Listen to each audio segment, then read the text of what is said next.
Hello बच्चों, welcome to accounting गुरुजी। मैं अमित कुमार आपका स्वागत करता हूं अकाउंटिंग गुरुजी के अंदर। आज हमारा नया पॉइंट रहेगा बैंकिंग एंट्री। बैंकिंग एंट्री से पहले हम जो पिछले लेक्चर में हम बात करके आए थे सेल्स रिटर्न और परचेज रिटर्न की, उसके लिए हमने प्रैक्टिकल वर्क की बात किया था। प्रैक्टिकल वर्क आप लोगों को दिया गया था, उसकी जरा चर्चा कर लेते हैं। आप अपने आप को चेक कर लीजिए, हमने वो जो एंट्रीज है वो ठीक किया है नहीं किया। जिन जिन बच्चों ने वो एंट्रीज को ठीक किया है जरा आप एक बार चेक कर लीजिए। अगर कुछ डाउट्स है तो वो भी आप अपना वेरीफाई कर लीजिए, क्लियर कर लीजिए, कुछ गलत तो नहीं हुआ है। ठीक है, पहला एंट्री की बात करते हैं बच्चों। पहला एंट्री है गुड्स रिटर्न बाय प्रेम। गुड्स रिटर्न बाय प्रेम मतलब प्रेम ने माल वापस किया। बच्चों, अगर प्रेम ने माल वापस किया तो माल आ रहा है ना, माल प्रेम वापस कब करेगा? जब हमने उसको बेचा होगा। तो इसका मतलब क्या होगा? वो सेल्स रिटर्न है। सेल्स रिटर्न है मतलब माल आ रहा है तो क्या होगा? डेबिट। तो आप लोगों ने एंट्री किया होगा sales return account debit to प्रेम।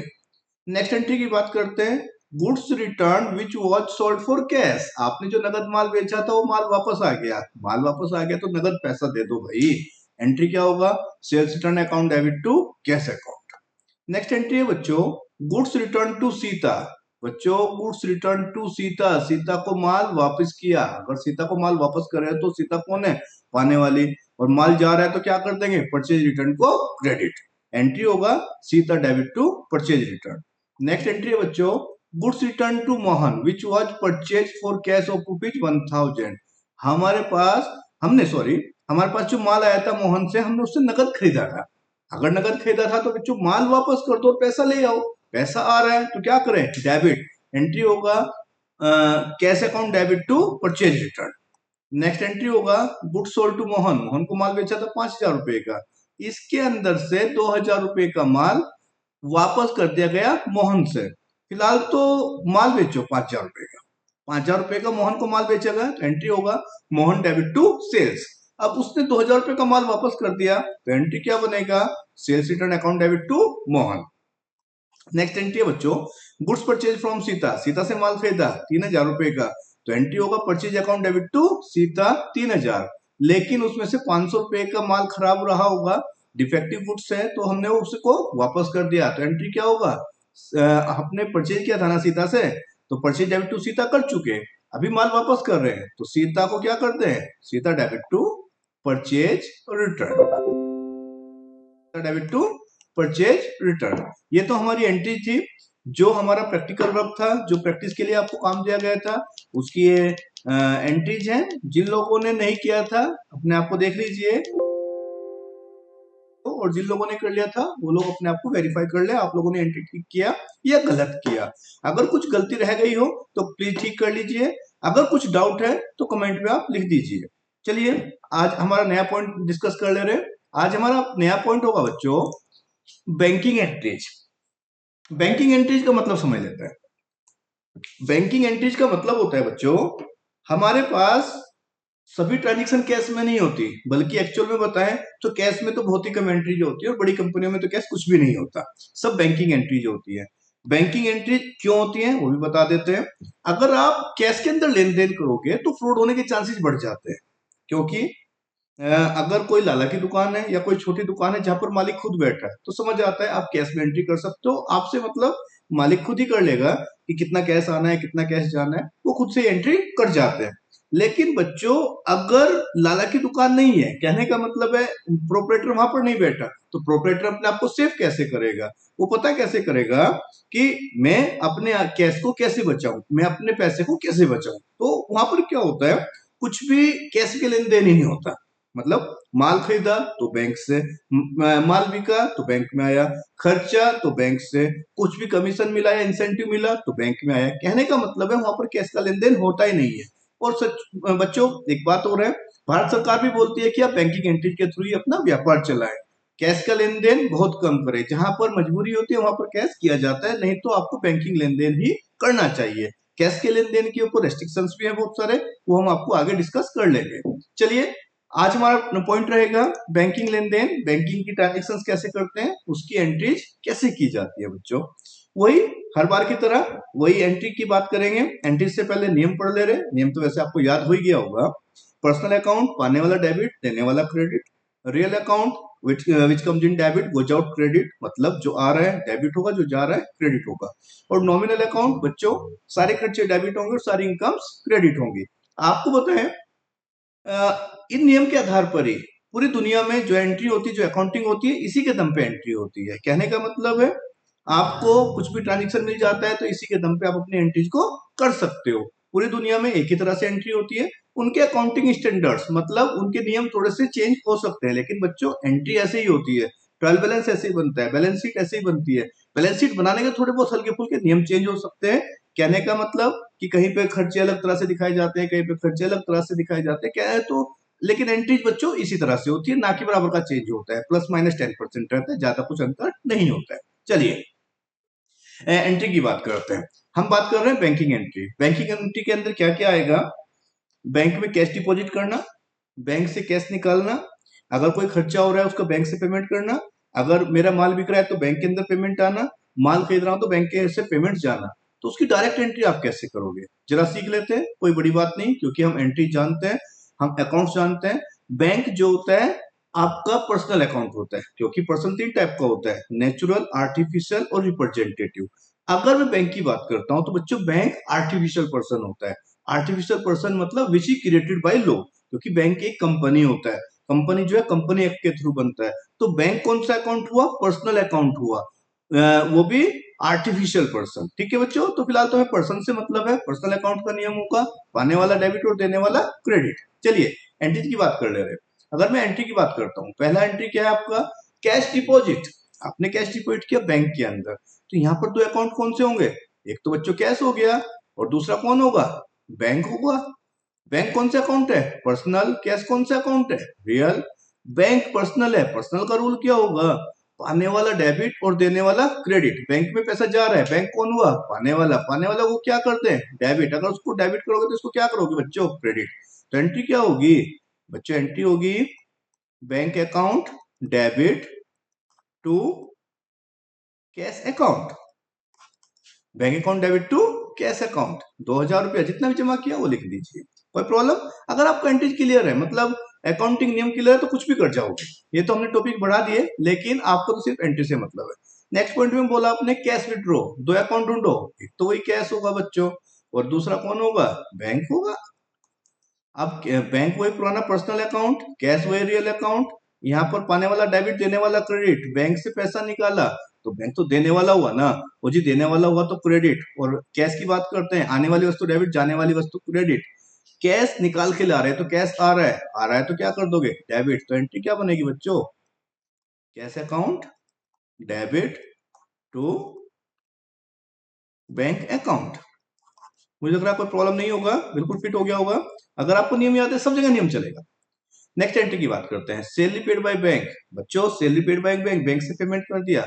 इन्होंने लिखा आईएमपीएस, एनएफटी या आरटीजीएस।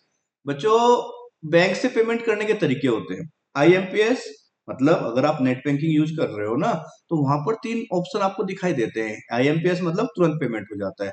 एनएफटी मतलब अगर 2 लाख से कम की पेमेंट होती है। आरटीजीएस मतलब अगर 2 लाख से ज्यादा की पेमेंट होती है। तीनों का मतलब एक ही होता है, पैसा बैंक से ही कटना है किसी भी तरह से। तो आपने सैलरी पेमेंट किया तो एक तो अकाउंट हो गया सैलरी, और दूसरा अकाउंट कौन सा हुआ? Bank account. Salary nominal account, और bank personal account.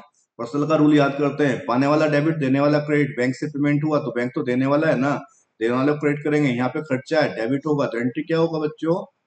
Salary account debit to bank account. का प्रॉब्लम? चलिए आगे बढ़ते हैं। Commission received and the payment received in bank account. आपको कमीशन मिला, सीधा पेमेंट बैंक में आ गया। दो अकाउंट, एक तो कमीशन हो गया और दूसरा अकाउंट बैंक हो गया बच्चों। अगर बैंक हो गया, एक तो कमीशन और एक बैंक। कमीशन कौन सा अकाउंट हुआ? नॉमिनल। बैंक कौन सा अकाउंट हुआ? पर्सनल। पर्सनल का नियम, पाने वाला डेबिट, देने वाला क्रेडिट। कमीशन मिला तो कमीशन तो बैंक में जमा हो गया ना, तो बैंक पाने वाले को क्या कर दोगे? डेबिट। और खर्चे कमीशन मिला, इनकम है तो क्या कर देंगे? क्रेडिट। तो एंट्री क्या होगा? Bank account debit to commission. ठीक है बच्चे, नेक्स्ट एंट्री की बात करते हैं।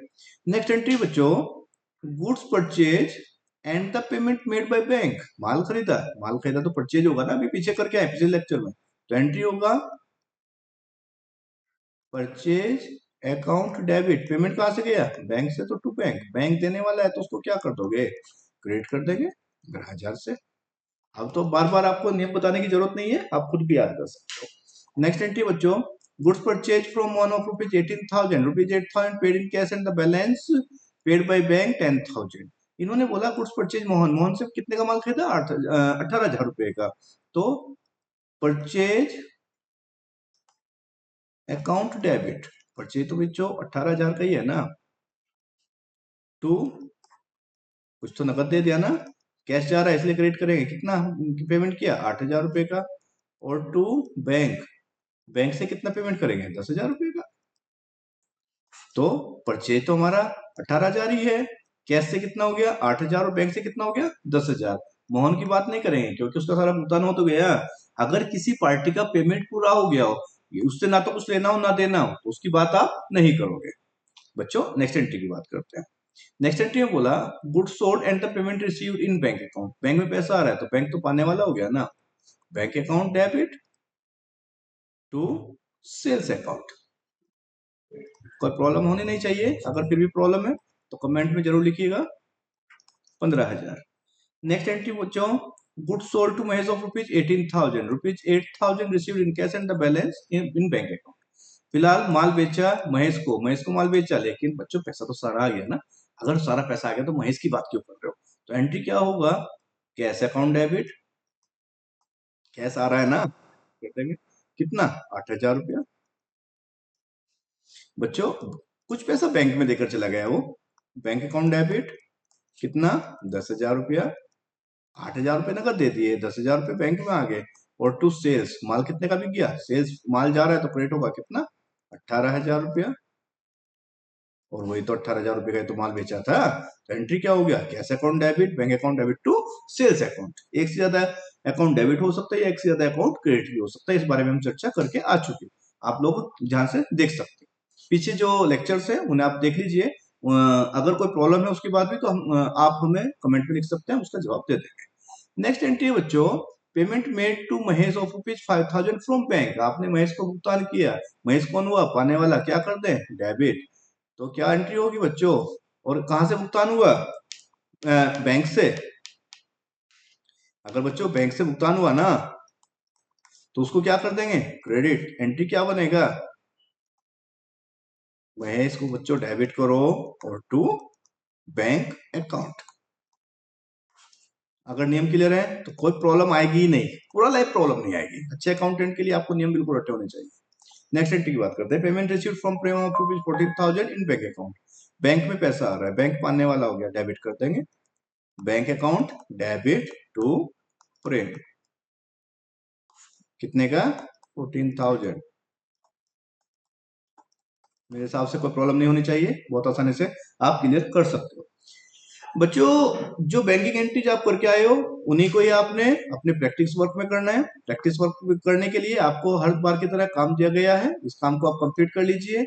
इसके बाद अगर कोई प्रॉब्लम आती है तो जरूर लिखिएगा, मुझे लगता है आपको अब ज्यादा दिक्कत नहीं आनी चाहिए, अब हमें अपने एंट्रीज का स्टैंडर्ड सुधार देना चाहिए, एक दो पॉइंट और डिस्कस करेंगे आपको अगले लेक्चर्स में, उसके बाद हम अपने एक्चुअल एंट्री की तरफ लेकर चलेंगे, जहां पर आपको जीएसटी के साथ, नरेशन के साथ, अमाउंट के साथ और एक प्रॉपर परफॉर्मे के अंदर एंट्रीज कैसे की जाती है उसकी चर्चा हम आपसे करेंगे। मुझे लग रहा है बच्चों आप लोगों को सब कुछ समझ आ रहा होगा, आप एक के बाद एक लेक्चर देखते रहिए। अगर आप कोई नया बंदा है, बीच में से लेक्चर देखता है कि भाई पहले सेल्स का देख लिया फिर सेल्स रिटर्न का देख लिया, अगर कॉमर्स का है तो शायद समझ आ जाए, अगर कॉमर्स का बच्चा नहीं है तो आपको एक के बाद एक लेक्चर देखना चाहिए। लेक्चर जो है सीरीज में लिखे हुए हैं, सीरीज में लगे हुए हैं कि एक के बाद एक आपको देख लेना चाहिए, अगर एक के बाद एक लेक्चर देखोगे ना तो ही आपको अच्छे से समझ आएगा, अच्छे से समझ आएगा तभी आपको इंटरेस्ट बढ़ेगा और आगे की तरफ आप बढ़ोगे और एक अच्छे अकाउंटेंट बन सकते हो। हम आपको गारंटी देते हैं कि अगर आप यहाँ से अपना अकाउंटिंग कोर्स पूरा कर जाते हो तो आपको लाइफ में अकाउंटिंग के अंदर तो प्रॉब्लम नहीं आएगा। बाकी किसी दूसरे फील्ड की हम आपको नहीं कह सकते, लेकिन अकाउंटेंट बनने से आपको कोई नहीं रोक सकता और एक अच्छी जॉब आप पा सकते हो। आई होप आप सभी को समझ आ रहा होगा, अगर कुछ प्रॉब्लम होगी तो प्लीज बताइएगा, बाकी रिक्वेस्ट करेंगे आप इस चैनल को प्लीज सब्सक्राइब कीजिए, शेयर कीजिए और उन लोगों को तक पहुंचाइए जो लोग अकाउंटेंट बनना चाहते हैं या फिर अपने नॉलेज को अपग्रेड करना चाहते हैं। अभी तो चूंकि बेसिक चल रहा है, लेकिन अपग्रेड भी होगा आगे आगे। जैसे कोर्स के अंदर हमारे लेक्चर्स बढ़ते चले जाएंगे तो आगे आगे अपग्रेड होता चला जाएगा। थैंक यू बच्चों, शुभ रात्रि।